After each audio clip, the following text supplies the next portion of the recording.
ঈদ মানেই আনন্দ, নতুন জামা, মজার খাবার আর ভালোবাসার মানুষদের সঙ্গে সময় কাটানো। কিন্তু এই আনন্দ সবার ভাগ্যে জোটে না। পথ শিশুদের ঈদ মানেই কেবল আরেকটা দিন, যেখানে নতুন জামা তো দূরের কথা, পেট ভরে খাওয়ার নিশ্চয়তাও নেই। যেই শিশুদেরকে নিয়ে আমরা কাজ করি, এই শিশুগুলো সুবিধা বঞ্চিত। তাদের ঘরে খাবার নাই, তাদের থাকার স্থান নাই, তারা বিভিন্ন বস্তি বা বিভিন্ন রকম অস্বাস্থ্যকর পরিবেশে থাকে। তবে এবারের চিত্রটা ভিন্ন।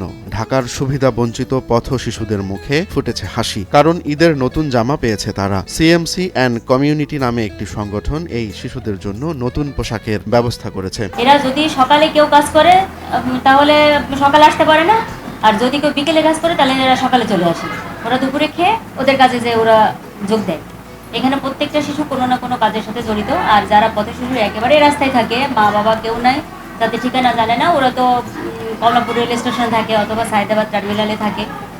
তো সেখান থেকে ওরা আসে, প্রতিদিন আমাদের এখানে সেবা নেয়। এই সংগঠনটি মূলত drop in centre for street and working চিলড্রেনের পথ শিশুদের নিয়ে কাজ করে। যাদের কেউ নেই, যাদের পরিবার নেই, যাদের হাতে থাকার কথা বই, সেখানে থাকে কর্মের বোঝা, তাদের জন্যই কাজ করে প্রতিষ্ঠানটি। শুধু পড়াশোনার সুযোগ নয়, শীতবস্ত্র, খাবার, এমনকি ঈদের নতুন জামাও তুলে দেয় এই শিশুদের হাতে। আমরা যখনই যে কোনো ওকেশন আসে, ঈদ বা অন্য কোনো যে কোনো ওকেশন, শীতে, আমরা চেষ্টা করি এই শিশুদেরকে একটু তাদেরকে খুশি তারা যাতে থাকে, আমাদের শিশুদের মতো তারাও যাতে খুশি থাকে, এই জন্য আমরা তাদেরকে আমাদের উদ্যোগে আমরা সিএমসি কমিটির পক্ষ থেকে প্রতি ঈদেই চেষ্টা করি তাদেরকে হাতে একটু নতুন জামা কাপড় পৌঁছে দিব। এই শিশুদের এক একজনের চোখে স্বপ্ন, মুখে হাসি। নতুন পোশাক গায়ে দিয়ে আনন্দে আত্মহারা তারা, যেন এই একটুখানি ভালোবাসাই বদলে দিতে পারে তাদের ঈদ। আলহামদুলিল্লাহ, আমার খুব ভালো লাগছে।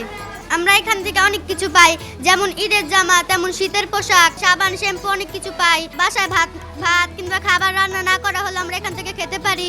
আমার অনেক ভালো লাগতেছে ঈদের জামা পায়। আরো অনেক কিছুই দেওয়া হয়, তারপর চাল ডাল, কম্বল, শীতের পোশাক দেখা হয়। ঈদ শুধু উৎসব নয়, ঈদ মানে ভাগাভাগি। সিএমসি কমিউনিটির মতে এই শিশুরাও যেন বঞ্চিত না থাকে, সেজন্যই তাদের এই উদ্যোগ। কারণ ঈদের আনন্দ হোক সবার। তাদেরকে আমরা যদি কিছু দিতে পারি এবং তাদেরকে যখন কিছু খাবার দিতে পারি, তাদেরকে যখন ঈদের পোশাক, শীতের পোশাক এবং কোরবানি ঈদের সময় তাদেরকে যখন গোশত দিয়ে আমরা যখন খাওয়াতে পারি, তখন আমাদের অন্তর থেকে রাসূল সাল্লাল্লাহু আলাইহি ওয়াসাল্লামের কথা মনে পড়ে যায় যে উনি এতিমদেরকে ভালোবাসতেন।